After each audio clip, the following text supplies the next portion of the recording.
Larratt wanted. Was upset with. You guys asked for it, so here it is, how Devin Larratt does a King's move. Now believe it or not, this move actually goes decades back, with people like George Zakowicz here on the left and Jim Fitzsimmons making great use of it throughout their careers. But it really became a household name and highly controversial move after this match here at WAL 406. I also bring this match up because it's sort of like an origin story for the latest iteration of Devin's King's move. Check out what he has to say after the match. What Michael's doing is very advanced. Taught me a lesson tonight. Thank you, Michael. It's Devin Larratt versus Michael Todd, and this is for the championship, the WAL Hammer, and it's currently tied 2-2 in a best of 5. So whoever wins this match wins it all. And you can see Michael Todd on the right hitting that King's move and Devin giving everything he's got to try and stop it. However, let me tell you, as someone who's gone against a number of King's movers, when you're on the receiving end of it, it's kind of like a boa constrictor. It is just going to drain you and you're going to get in a worse and worse position unless you do the right things. So here we are, we're about, 30 seconds into the match and Devin is feeling it. Same round, we're now over 2 minutes in, and you can see Devin Larratt's hits are becoming less and less effective as that King's move just drains him. Finally, after nearly 3 minutes, Michael Todd comes up and finishes with a press. So where does all the controversy come in? Well, here's a still from earlier in the match, and you can see that Michael's almost sitting on the floor.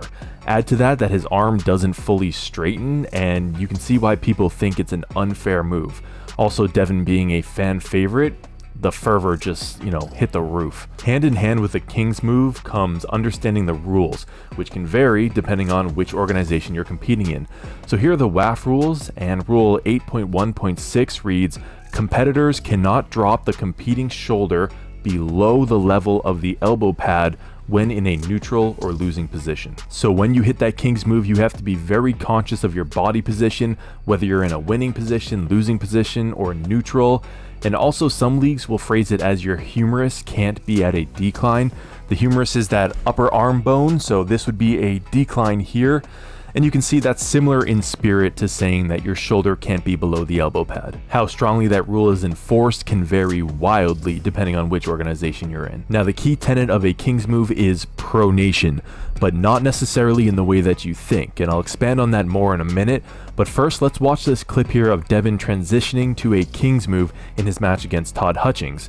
You can see Todd Hutchings is in a hook here, and he has wrist flexion, or cupping as some call it, and that's a strong position to be in as a hooker. What Devin wants to do is crack that wrist backwards, and he's going to do it with a King's move. So you see Devin transition here into that King's move, and back goes Todd's wrist, shutting off a significant amount of his power. Here it is zoomed in so you can see a little better.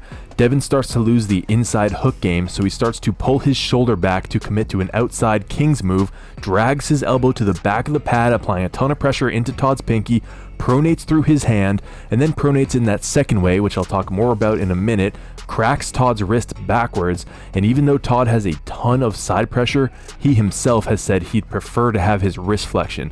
Indeed, with a lot of arm wrestlers, as soon as you crack their wrist, you've pretty much won the match. From here, it's really just a waiting game. Devin knows he's in a superior position, Todd is getting weaker, he's getting more desperate to try to get that pin at the expense of his stamina for future rounds. Again, this is a best of 5. Devin starts to feel more confident, he comes up, he's getting in a much better position to finish the match and pin. You see him climb a little bit there, and you can see him smiling. He knows it's over, and then once Devin feels that Todd is drained enough, he presses to the pin pad. Okay, so what did I mean when I said you don't necessarily pronate in the way that you think? Well, you have pronation through the hand, like so, right? Turning your hand over to the thumbs down position, that's pronation, and is accomplished by some pronator muscles in your forearm. Not particularly big or strong muscles, mind you. But now watch this. So this is the end of my range of motion for pronation, but then how come I can do this? How did I just get 90 more degrees of pronation when I already maxed out the range of motion for my wrist? Well, here's a great example of how. Watch Devin's upper arm here once the match starts. You can see his bicep is facing up, and now his bicep is facing sideways. Why is that? Well, it's because through a sort of internal rotation of your arm, you can actually get more pronation. So here's my wrist pronation maxed out, but I can still roll my shoulder over to get additional pronating force into my opponent's hand. And that's really the hallmark of a king's move. Watch Devin's bicep here. He's rolling it over. It's not just pronation through the wrist, it's pronation through the entire arm that makes it such a powerful move. Look at this still image from that clip. The inside of Devin's bicep is literally resting on the elbow pad. And think about how you could even get to that position. If this is the elbow pad, the only way the inside of my bicep is going to touch that is if I internally rotate through my entire arm, and that's the hallmark of a king's move. It's not fully straightening your arm, it's not dropping down to the floor. Those things can help in certain ways, but at the end of the day, you have to rotate through your entire arm to hit a good king's move. By the way, if you're enjoying this video, please consider subscribing to the channel. I put out as much content as I can for you guys, and subscribing is a great way to support me. Alright, back to the video. The reason you see athletes drop so low in a king's move is a simple matter of geometry, really. I mean, look at Dave Chaffee here on the left. Think of his arm like a seesaw, and the fulcrum is the elbow pad. If he were to raise the side left of the elbow pad, the side right of the elbow pad would go down, right? If he were to stand up, the arm would go down on the other end and he would get pinned. Now keep in mind that rule about your shoulder not being able to go below the elbow pad. And shout out to Derek Smith, that's really where the name King's Move comes from.